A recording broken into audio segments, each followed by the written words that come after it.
This coming in from AE in 6E Ging Mai chicken pot. I got you. Let me show you how easy it is to make the best chicken Parmesan ever. We're gonna start off like this. Our sauce, 2 tablespoons of olive oil in. Follow up with 2 tablespoons of garlic in. Cook down the aromatics. Please forgive me, Shell, I do not have any fresh basil, so I have some dry basil here, all the way from Canada.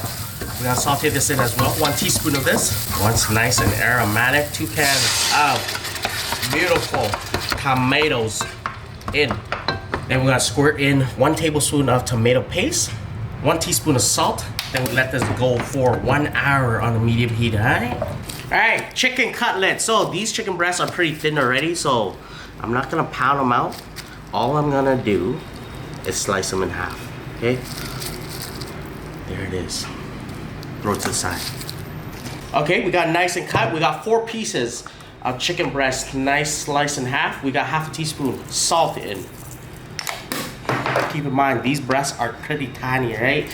So adjust seasoning for your liking. Half a teaspoon of black pepper. And we got a 1/4 teaspoon of baking soda or that meat tenderizer. And work in the marinade and let this sit for about 1 hour as well, right? All right, next, our panko Parmesan crash. So I got roughly around 200 grams of panko here. Forgot to put the mechanism in before. You know what? Excuse me, where I find this hole. We got this, not a paid promotion product or anything. Got this from Canada. We got some garlic spread. We're gonna go 2 tablespoons of this as well in. We pop on the lid. We pop the top on, go at it. And what you're left with is perfection. Oh, shoot. I was told the best way of cracking eggs is just dropping it in, all right? So, no shells, please. Not bad. Just dropping it in. You know what? One thing I really do hate doing is cracking eggs and just dropping it in, where I learned from TikTok.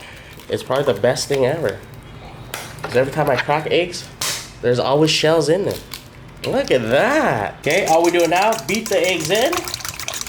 It goes something like this. 1 cup of flour into our chicken. We're gonna work that flour into our chicken. Make sure both sides are nicely coated. Once you got it nice and coated, and this is how it goes. Egg wash in. Drip off any excess into our beautiful homemade panko crumbs. Well, kind of. Well, you can call it homemade because we did add a little extra ingredient to it. So now it's called homemade. Pack it in, pack it in. Very well. There it is. This is your cutlet. Throw it to the side. Here we go. We got canola oil here, heating for about 20 minutes. After 20 minutes, sticking the chopstick. When you see beautiful bubbles bubbling up, oil's hot and ready. Just because my cutlet is pretty thin, this will just go for about 3 to 4 minutes, all right? Don't overcrowd the pool. Here we go. 3 to 4 minutes in. Cutlet, nice and cooked. Kind of looks like a schnitzel, eh? Like that. Everybody with me. You can hate, whine, cry, complain, throw hissy fits, say this, say that. But when it comes down to my fried chicken game, you better respect my fried chicken game. Before we start throwing our sauce into our beautiful chicken here, I'm gonna cook up some pasta and we're gonna saute in this beautiful sauce we just made. Just a nice dollop of homemade sauce. Fresh mozzarella cheese to hold it in together. Then we air fry for about 8 to 10 minutes at 180, all right? Keep an eye on it because it'll burn. Let's lay down our beautiful base.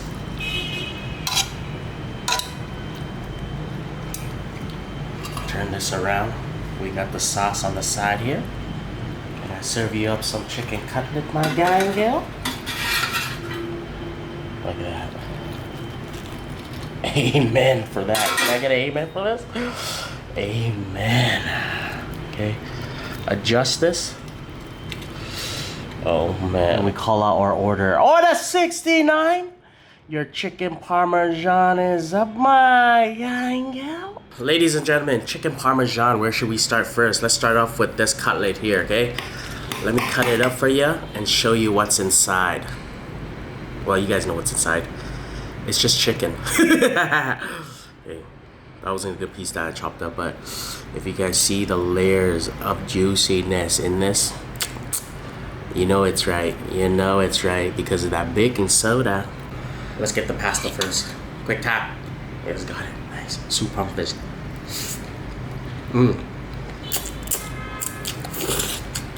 when it comes down to sauce, hear me out. Oh man, simplicity is always best.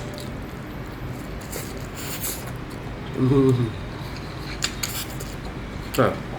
That's really good. That panko crust with the garlic spread, Johnny spread, that's really good. On its own by itself is really good already. I'll show you the chicken nuggets I've made from this after this bite. This guy's nice. Super off this.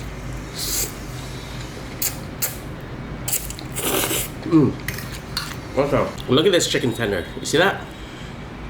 That's a nice chicken tender. Close up on it. I'll show you. Oh man, that's a really beautiful chicken tender. But look at this. Look at the meat inside. Nice, juicy, and tender. Why? It's just because I'm not gonna say baking soda, but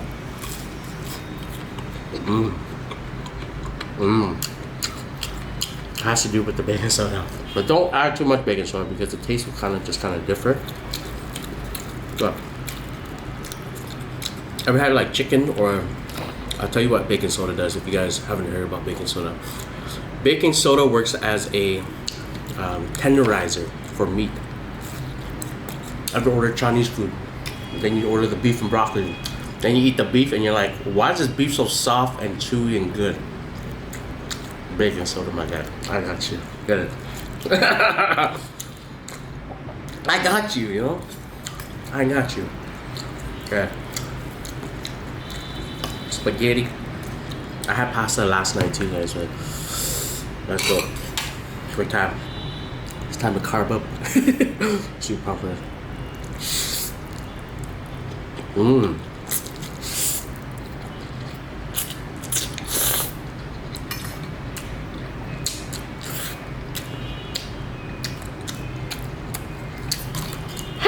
One more bite of this, but I kind of just want the cutlet with the cheese on it, you know?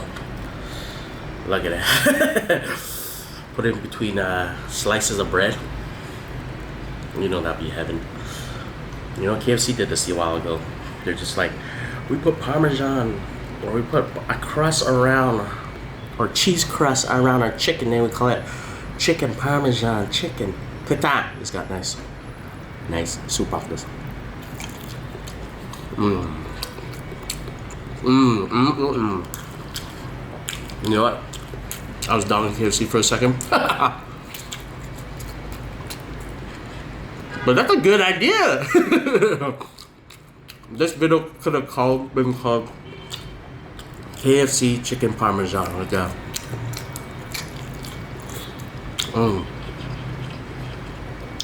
Forget the extra carbs.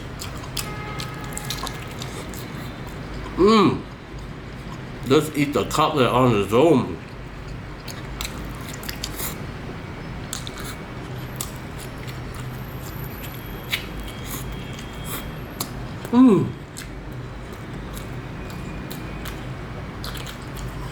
Fried chicken pizza. Can't go wrong with that.